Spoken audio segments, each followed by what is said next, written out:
People think VR is all about gaming. Meanwhile, I'm over here painting in a virtual cabin, working from a floating desk, and genuinely questioning whether my headset has just become a personality trait. I can't help it if my life is literally a step-up movie. I didn't get into VR because of some big futuristic promise. Honestly, I just wanted to slice glowing blocks like everyone else on the internet. But somewhere along the way, VR stopped being a toy and quietly became a part of my actual daily life. Not in a I live in a metaverse kind of way, don't worry, but in a practical, surprisingly normal way. How I socialize, how I create, how I work, how I stay active. All of it got a little upgrade thanks to this one headset sitting on my shelf. And the funny part, some of the ways in which I use VR is something that nobody really talks about. They're not flashy, they're not futuristic, they're just really useful. So today I want to walk you through the 5 biggest ways in which VR reshaped my everyday routine and why it might be quietly be doing the same for you. And this is for all the beginners out there. Anyone that's new to VR, they just get their headset. By the time this comes out, it's going to be the holiday. So some ways in which you want to utilize your new VR headset with more than just games. That's what this is for. Go ahead and start with the obvious.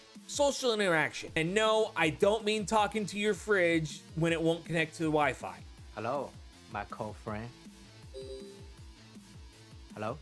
Lo que tú quieras, báilame en el tubo. You attacking and destroy my refrigerator? In VR chat, you basically step into the wild west of virtual worlds. One moment you're talking philosophy with a guy dressed as Sonic the Hedgehog. I'm not leaving. It's been past 3 seconds. Past 3 seconds? You're not fine.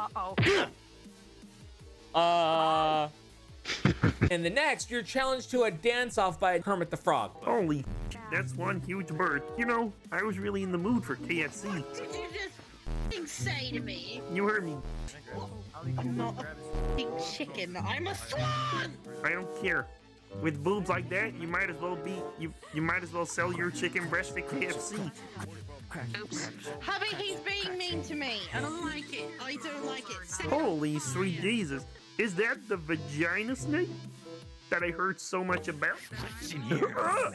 It happens. And to prove how unpredictable these things can get out of the massive sea of nerds and content creators and people having a lot of fun. So you remember back in 2020 when Rudy Giuliani tried to hold a pro-Trump press conference at a Four Seasons, but it ended up being a landscaping company?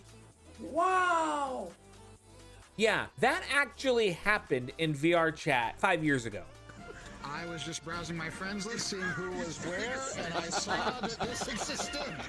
I'm like, what? Seriously, wait, you even got stuff behind the windows. You even went that far with the detail. Terrell said the presidential hose reel, so I had to make sure the hose reel is here. Only in VR chat would political hilarity turn into an accidental furry convention. But underneath the chaos is something genuinely wholesome. I've met artists, developers, writers, random insomniacs, and surprisingly very nice and technical weirdos from all over the world. There are small communities hosting movie nights, jam sessions, chill hangouts, gaming sessions, you know, just to play around in whatever games on VR chat are available. Just pro tip, maybe stay away from the public worlds after 10 p.m. Trust me on this. I feel lightheaded. I can get out of here! Get me out! I can fit through! I can fit through!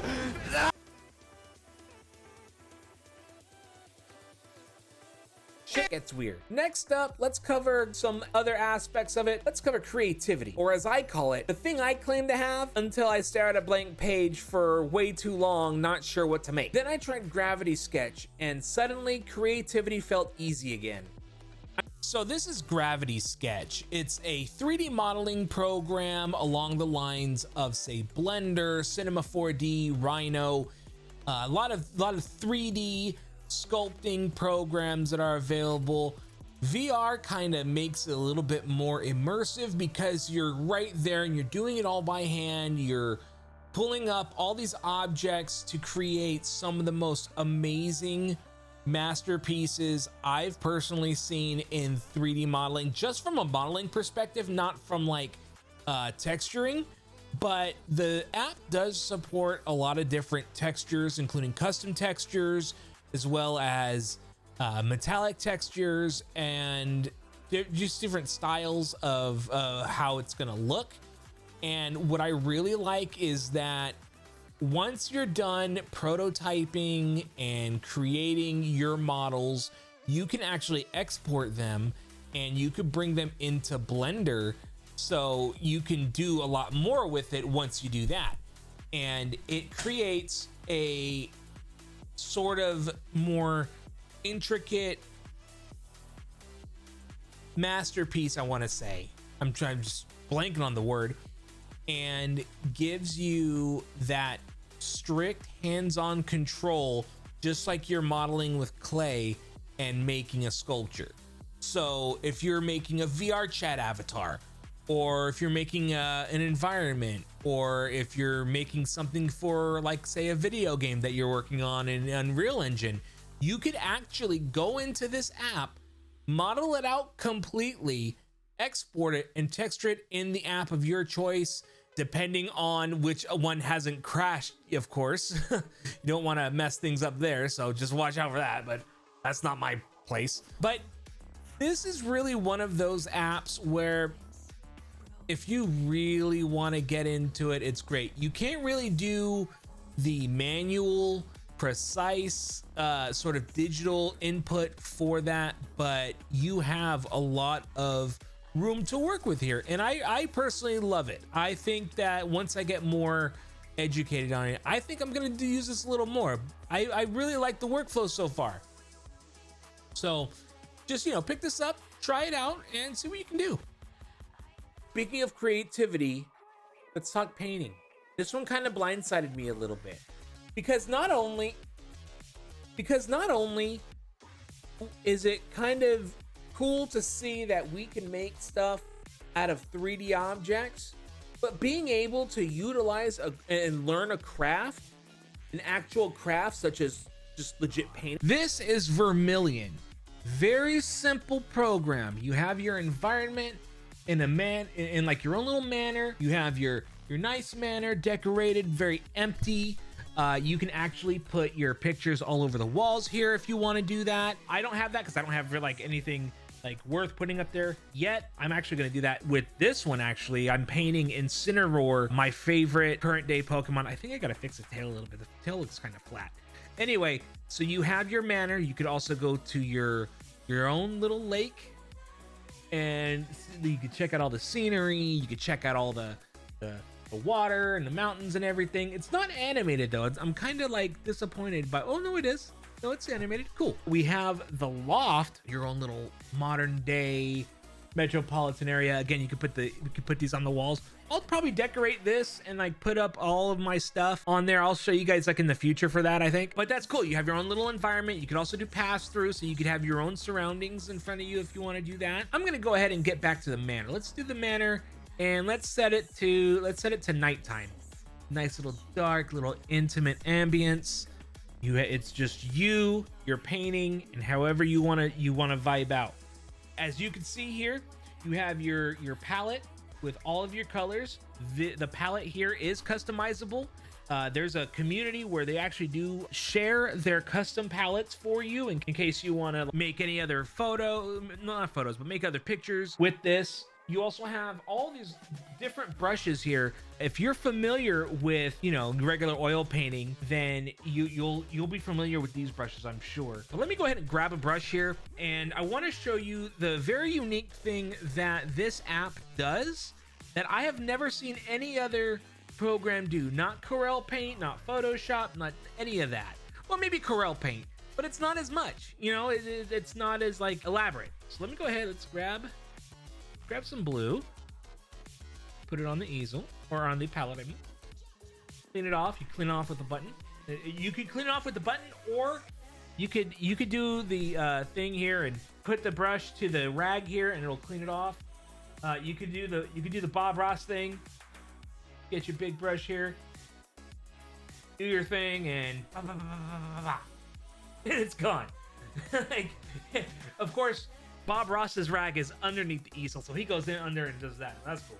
Anyway, that's neither here nor there. So let's get the brush again. Let's do another color. Let's make it green. Let's grab some yellow. Some yellow. We're gonna put it on the palette. You see, right now I have them on two separate parts of it. So now you can just mix it in. And it's green. Like, you could make green. You can make all kinds of colors with this. So say I wanna throw in some red and make it a real ugly color. How about that? Let's do an ugly color. No one does ugly colors. Nope. Turn it off. You want to clean. I like to clean off the brush before I mix, only because like it makes the mixing process a little easier. So let's go ahead. Let's put it in. Like, you can see the brown there. You can see the brown. We can light it up here. Make a nice little cream color deal. And then you can just make the colors and you can just apply it to the paint. Apply it to your painting. And it works like that. It gives you more of a control over your mixing, and you can just make all kinds of great color combinations with this. We're gonna do red, purple, and or red, light blue, and we're just gonna do that here. See, and the more you mix it, the more you see like a gradient of colors, and you can color sample. Like, your eyedropper tool is a simple button push, so you can put it on the page. So that's how I wanted to show you guys. Another thing here that I think a lot of apps, come on.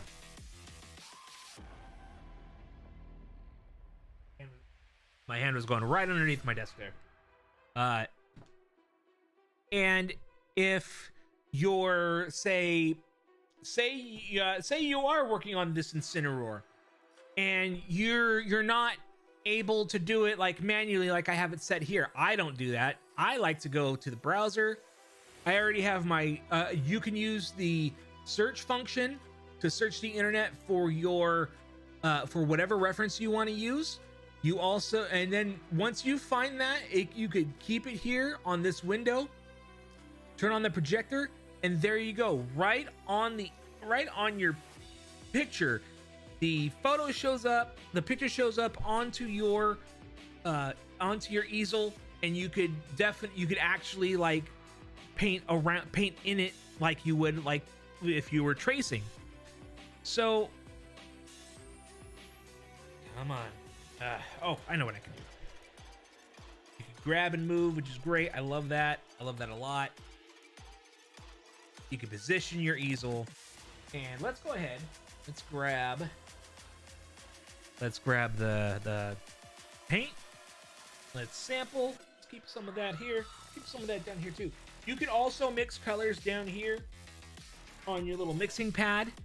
You also have a bucket of paint thinner right next to you, so that way if you want to dilute your One thing I forgot to mention was the multiplayer. So, well, actually, there's two things. Two things in the multiplayer that I forgot to mention. You could join a public room. You could start your own. This is mainly for those that want to learn, or they want to have a joint paint session, and so people can work on their paintings and socialize.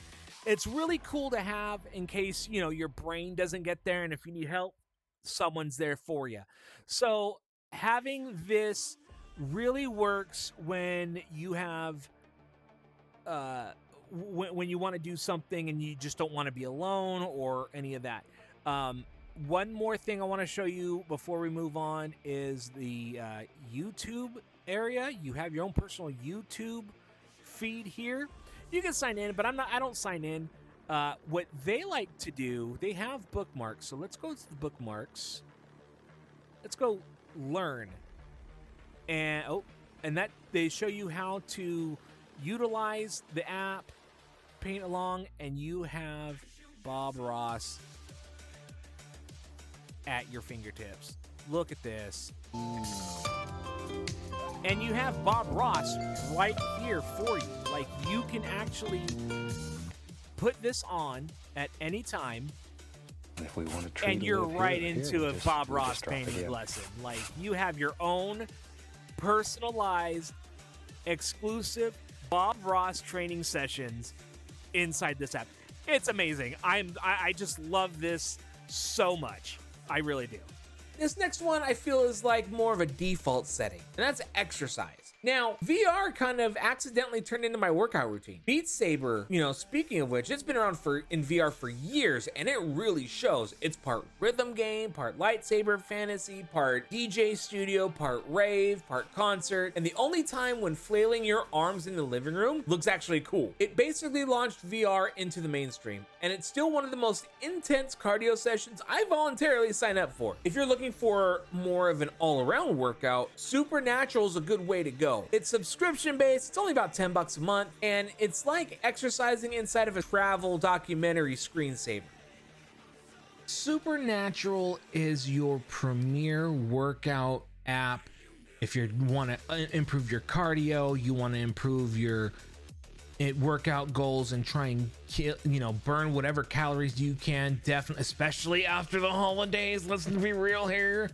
I know my audience, but it happens. Hey, man, getting these workouts in for Supernatural is great. You have personalized workouts. They're all themed. They have different sort of feelings to them, different sort of vibes. You have a very big cast of workout coaches that are more like that feel more like personal trainers, that if you don't need to hear them, you could always turn that off, turn on that focus mode, and really kill that workout. I love it because it makes me move around and utilize parts I never really expected in a workout game. I usually just expected just boxing and all that, but nothing like this. And even with the Beat Saber feeling with the flow workouts, you at least have an idea on what you're supposed to do, because of course you're gonna play Beat Saber first. I mean, who won't? But you have this workout in place that really says, okay, well, why don't you take those skills and put it to the test here? And they're gonna have a bunch of workout playlists for you to do, that usually about 4 or 5, maybe even more. And it's a very big variety of just different themes. I'm surprised because I heard some metal themes on here, and I love me some old school heavy metal. So absolutely check this one out. I just can't get enough of how well this is, and the community is big. There is a very huge community of players that really connect, and they even help each other out with guest passes and all that. And again, shout out to the official Supernatural community, because those guys are probably like the most generous people I've honestly ever encountered on Facebook. So if you're okay with going on Facebook, that's where you want to go.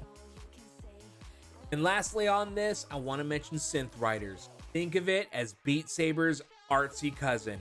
Synth Riders is a fairly simple way to get some basic exercise, something to get you moving.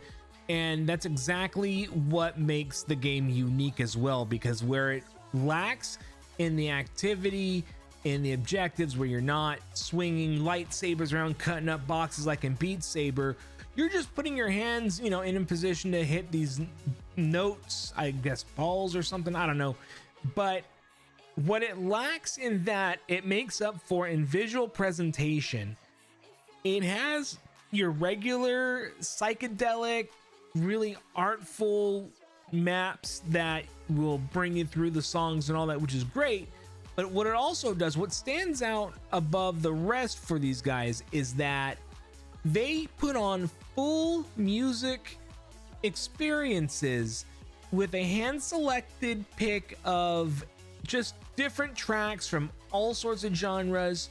You have Kendrick Lamar, Lindsey Sterling, Muse. You have so many other artists on there. The Offspring is also one of them. That was their first experience to put out, and it's amazing. So I highly recommend getting a game like this, if you want to be able to just move around basically, and then just listening to some great music and just having a stunning visual presence on top of that. Just the fact that the community has set up some mods for the game and different sort of maps. It's something to really check out. So get this game quick. You won't regret it.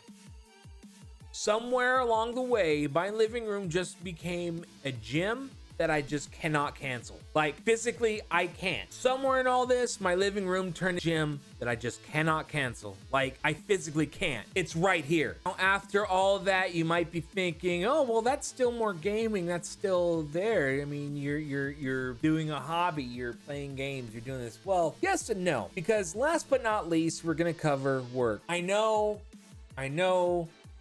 We're supposed to disconnect from virtual reality, supposed to use it to get away from it all for a minute. Hear me out. Just because it's work doesn't mean it's bad. Because VR didn't just improve my hobbies, it somehow started replacing my desk. Apps like Immerse and Overray turned my headset into a full-on productivity cockpit. No external monitors, no glare, no cat laying across my keyboard to stay warm, acting like the rent is due. And now this is Immerse. This was my first time using productivity software like this. As soon as I got VR, I knew that I wanted to get something where I can have a remote connection to my computer without having to set up any special wires or anything. And Immerse was that first option for me. As you can see, we do have the 2 displays here. You can fit up to 4 virtual displays for you to expand your space and to have more of that. Usually you would need only about 4 displays total anyway, so it's good to have more than enough just in case you can actually handle it. You have a lot of these great looking environments, and what really makes me love Immerse even more so than normal, just a casual setting, is you could get their pro premium account for free just by using the app every, at least like 5 times a week. And I like to use it quite a bit. I currently have pro mode unlocked, so I'm trying to find the perfect sort of office here. There we go. Let's get the home office. I want to really show you this. The cafe is just very, very spacious, very cozy, and it feels like you're in like a hotel cafe in a nice mountainside hotel, however they set it up. It's really good. So let me go ahead and show you this now. Change the environment. I'm gonna hide that, hide the menu. We're gonna hide the screens, and you just look here. You have that feeling of having the perfect penthouse office. You have the fancy chairs, you have the big desk, you even have a really fancy setup behind you as well, and it's very good for your work. It gives you that inspirational feel because you want to be surrounded by success, and this is a good way to be surrounded by success. Although some of the signage here is a little old, but that's all right. We're not even worried about that. We're not even there. So pick this one up if you really want to do that, because not only are you able to just work in your own environment, the app also lets you connect online with other users in public rooms. So that way, if you're familiar with Starbucks, you're in the Starbucks, you have people working around you in the cafe and their laptops and everything. It's really good to utilize that sort of feeling, because you could really go into these and have other people, not seeing your work. No one is actually seeing your screens, but you're just there in the moment, which is great. You could also use the virtual webcam to broadcast your, I don't know why I switched seats all of a sudden. You could use this to broadcast your Zoom meetings, and you could position it how you want, just to get that feeling of presence and show people that even though you're in a virtual environment, you're still there, you're still having the conversation. It's really good. So I wanted to try and have a backup alternative to Immersed, and I stumbled upon Overray. I used to use something called vSpatial, but that became abandonware, and I just really wanted to find something good. And not only did I do that, but I've been so impressed by how good this app has grown for the past year. And I gotta say, my favorite feature are the floating notes right here, because not only do you have these notes, you could group them and fold them behind your main one, whichever you fold it from. So you can just unfold and you have all of this here. Like I have the color grading screenshot saved so I could see exactly what needs to be changed. I have all of these notes of the progress on this video so far. I have another work related thing that's different here. It doesn't matter, but I just really love having that around me, because that way I can have my own fully immersed app where I can have all of my notes spread out everywhere. And even if it is messy, if I connect the notes together, I could just tidy them up. So like I could just I could bring these out and it'd be a big mess, but if they're connected together, I could always just pull it back. It really doesn't matter. It helps me be able to not only concentrate, but also gives me a way to keep track of my own progress through, manual basic, text inputs. So I really recommend having something like this for, say, IT people. If you're used to doing troubleshooting and all that, is a great way to keep track of your notes, to handle any output from terminals, whatever you can do. It'll save all of that inside the environment, which is amazing. And it will only be accessible when you connect to the computer or the machine. I'm not sure if depends on the machine, if it's per computer or the same for everybody. I'm not sure, but it's very easy to manage and very easy to utilize. So I highly recommend getting immersed. You have your custom gate portals here, just like you would for immersed overlay, for if you want to be able to have those private notes and having a lot of other sort of options in the wings for that. They are definitely working on more of the features to bring out into overlay. So let me go ahead and show you where another environment here. This is the overlay office. This is the basic office that you get when you start out. I really like it. Honestly, I feel like it's a good way for me to feel like I'm at an office where I would commute to, but there are definitely more options here. They have your basic bubble cafe. I don't know why, but for some weird reason, this reminds me of, like, say if a Clockwork Orange was in a cartoon. That's what I think this would look like in like a G-rated cartoon. It's weird. Anyway, but you also have a cabin with some ambient audio of rain. You could hear it hit. I mean, you could hear it. It's hitting a plastic kind of like roof, so you could hear the bumps from that, which is cool. Some people like that. You have another one of my favorites here, the Cozy Cafe. Very nice atmosphere, kind of the room lighting. And you also have your void here. It's just plain black. They also have a feature here where you could upload 360 degree photos and utilize that as your environment. I mean, you get the whole thing here, and it's your own setup, however you want to do that. Highly recommend it. I just can't get enough of this overlay. Definitely pick this one up. The support system's good. The staff is very attentive to any issues you may have, and they're on it all the time, and I really appreciate them. So yeah, it's not like VR took over my life in some sci-fi way like you'd see in the 90s. It just quietly worked itself into my routine ever since I got it, and which is what I wanted. And it made everything a little more fun, a little more creative, and a lot more immersive. I socialize differently, I create differently, I work differently, and I sure as hell move differently. VR didn't just replace reality, it just expanded. Let's flip the tables. It's your turn. Do me a favor, put up. And hey, if you have any other tips or recommendations or anything I covered in this, tell me in the comments which VR app you just can't live without. I need new ways to lose track of time. Also, make sure you like the video, make sure you hit the bell and find out when I upload more videos. We got so much more coming out, guys. I appreciate it. Thank you.